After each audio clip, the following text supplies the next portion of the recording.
एक समय की बात है, एक छोटे से गांव में एक लड़का था जिसका नाम राजू था। राजू को पढ़ाई का बहुत शौक था, लेकिन गणित उसका सबसे कमजोर विषय था। जब भी गणित की क्लास होती, राजू को डर लगता और वह सोचता, मैं कभी गणित में अच्छा नहीं हो सकता, यह मेरे बस की बात नहीं। एक दिन राजू के गांव में एक नए शिक्षक आए जिनका नाम श्रीमान शर्मा था। वे गांव के बच्चों को पढ़ाने के लिए बहुत प्रसिद्ध थे।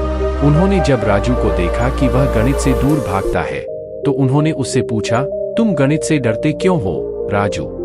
राजू ने निराशा से कहा, मैं कभी इसमें अच्छा नहीं हो सकता, यह मेरे समझ से बाहर है। श्रीमान शर्मा मुस्कुराए और बोले, यह बात तुम्हारी सोच पर निर्भर करती है। यदि तुम मानोगे कि तुम नहीं कर सकते, तो तुम सचमुच कभी सफल नहीं हो पाओगे।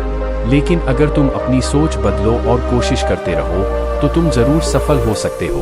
इसे कहते हैं विकासशील मानसिकता। राजू ने उलझन में पूछा, विकासशील मानसिकता क्या होती है? श्रीमान शर्मा ने समझाया, यह मान्यता है कि हमारी क्षमताएं मेहनत, अभ्यास और निरंतर प्रयास से सुधारी जा सकती है। जो लोग मानते हैं कि वे हर दिन बेहतर हो सकते हैं, वे कभी हार नहीं मानते। वे असफलता से सीखते हैं और उसे अपने सुधार का जरिया बनाते हैं। राजू ने इस नई सोच को अपनाने का निश्चय किया। पहले तो उसे कठिनाइयां आईं। गणित के सवालों में वह कई बार असफल हुआ, लेकिन उसने हार मानने के बजाय हर असफलता से कुछ सीखा। हर दिन वह एक नया सवाल हल करने की कोशिश करता और अपनी गलतियों से सीखता। धीरे धीरे उसे गणित में मजा आने लगा और वह पहले से कहीं बेहतर बनने लगा। एक दिन स्कूल में गणित की प्रतियोगिता हुई। राजू ने भी भाग लिया। उसे विश्वास था कि वह जरूर कुछ अच्छा करेगा, क्योंकि उसने कई महीने मेहनत की थी।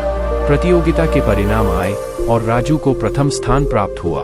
उसके सारे मित्र और शिक्षक उसकी मेहनत और परिवर्तन से बहुत खुश हुए। श्रीमान शर्मा ने राजू को बधाई दी और कहा, देखो, तुम्हारी मेहनत और विकासशील मानसिकता ने तुम्हें कहां पहुंचा दिया। अगर तुम कोशिश करते रहो और खुद पर विश्वास रखो, तो कोई भी मुश्किल तुम्हें रोक नहीं सकती। राजू ने यह बात गांठ बांध ली कि सफलता हमारी सोच और दृष्टिकोण पर निर्भर करती है। उसने न केवल गणित में बल्कि जीवन के हर क्षेत्र में विकासशील मानसिकता को अपनाया। जब भी वह किसी नई चुनौती का सामना करता, तो उसे डराने के बजाय वह यह सोचता कि वह इससे कुछ नया सीखने का अवसर पा रहा है। धीरे धीरे राजू गांव का सबसे सफल छात्र बन गया और बाद में उसने शहर जाकर अपनी पढ़ाई पूरी की। वह जब भी गांव आता, तो गांव के बच्चों को यही सिखाता कि कभी हार मत मानो, सीखने की प्रक्रिया को अपनाओ। वह सभी को बताता कि हर असफलता एक नया सबक है और जो लोग सीखने से नहीं डरते, वे ही जीवन में सफल होते हैं। राजू की यह कहानी पूरे गांव में प्रसिद्ध हो गई। बच्चे और बड़े सभी राजू को एक प्रेरणा के रूप में देखने लगे। उन्होंने सीखा कि किसी भी कार्य में सफल होने के लिए विकासशील मानसिकता का होना जरूरी है।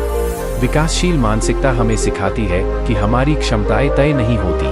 अगर हम निरंतर प्रयास करते हैं और हर असफलता से सीखते हैं, तो हम किसी भी क्षेत्र में बेहतर बन सकते हैं।